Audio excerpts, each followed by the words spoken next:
ಲೇ ಮಚ್ಚ ನಾನು ಹೊಟ್ಟೆ ಹಸ್ತಿದೆ, ಮನೆಗೆ ಹೋಗಿ ಊಟ ಮಾಡ್ಕೊಂಡ್ ಬರ್ತೇನೆ. ಸರಿ ಮಚ್ಚ. ಲೇ ನಡ್ಕೊಂಡ್ ಹೋಗ್ತಾ ಇದೀಯಾ? ಹೌದ್ಲೆ. ನಿಮ್ ಮನೆ ಏನ್ ಇಲ್ಲೇ ಐತಾ? ಅಷ್ಟ್ ದೂರ ಇದೆ, ನನ್ ಬೈಕ್ ತಗೊಂಡ್ ಅಯ್ಯೋ ಪರವಾಗಿಲ್ಲಲೇ, ನಾನು ನಡ್ಕೊಂಡೇ ಹೋಗ್ತೀನಿ. ಲೇ ತಗೋಲೆ. ಥ್ಯಾಂಕ್ ಯು ಮಚ್ಚ. ನೀ ಯಾವ ಚೇಂಜ್ ಅದಿಲ್ಲ? ಅವ ಕೇಳ್ದೇನೆ ಗಾಡಿ ಕೊಟ್ಟು ಕಳಿಸಿದಿ. ಏನಿಲ್ಲ ಲೇ, ಬೈಕಲ್ಲಿ ಪೆಟ್ರೋಲ್ ಇರ್ಲಿಲ್ಲ. ನಾ ಮನೆಗೆ ಹೋಗ್ಬೇಕಾದ್ರೆ ಗಾಡಿ ತಳ್ಕೊಂಡು ಹೋಗಿ ಪೆಟ್ರೋಲ್ ಹಾಕ್ಸ್ಬೇಕಾಗ್ತಿತ್ತು. ಅದೇ ಅವನಿಗೆ ಕೊಟ್ರೆ ಗಾಡಿ ಹೆಂಗಿದ್ರು ಆಫ್ ಆಗುತ್ತೆ, ಅವಾಗ ಅವನೇ ತಳ್ಕೊಂಡು ಹೋಗಿ ಪೆಟ್ರೋಲ್ ಹಾಕ್ಸ್ತಾನೆ. ಹೌದಾ?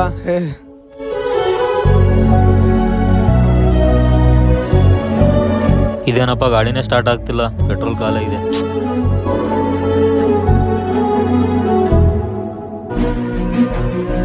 ಗಾಡಿಯಲ್ಲಿ ಪೆಟ್ರೋಲ್ ಇರ್ಲಿಲ್ವಲ್ಲ, ಅಷ್ಟ್ ಬೇಗ ಹೇಗೆ ಬಂದ? ಥ್ಯಾಂಕ್ಸ್ಲೇ ಮಚ್ಚ, ತಗೋ ನಿನ್ ಗಾಡಿ ಬೇಗ. ನೀನು ನಾನು ನಡಿಬಾರ್ದಂತ ಗಾಡಿ ಕೊಟ್ಟೆ ಅಲ್ಲ, ದಾರಿಯಲ್ಲಿ ಹೋಗ್ಬೇಕಾದ್ರೆ ಪೆಟ್ರೋಲ್ ಖಾಲಿಯಾಗಿ ಗಾಡಿ ಆಪೈತ್ಲೆ, ಮತ್ತೆ ನೀನೆಲ್ಲಿ ತಳ್ಕೊಂಡು ಹೋಗ್ತಿ ಅಂತ ನಾನೇ ತಳ್ಕೊಂಡು ಹೋಗಿ ಪೆಟ್ರೋಲ್ ಹಾಕ್ಸೋ ಬಂದೇಲೆ.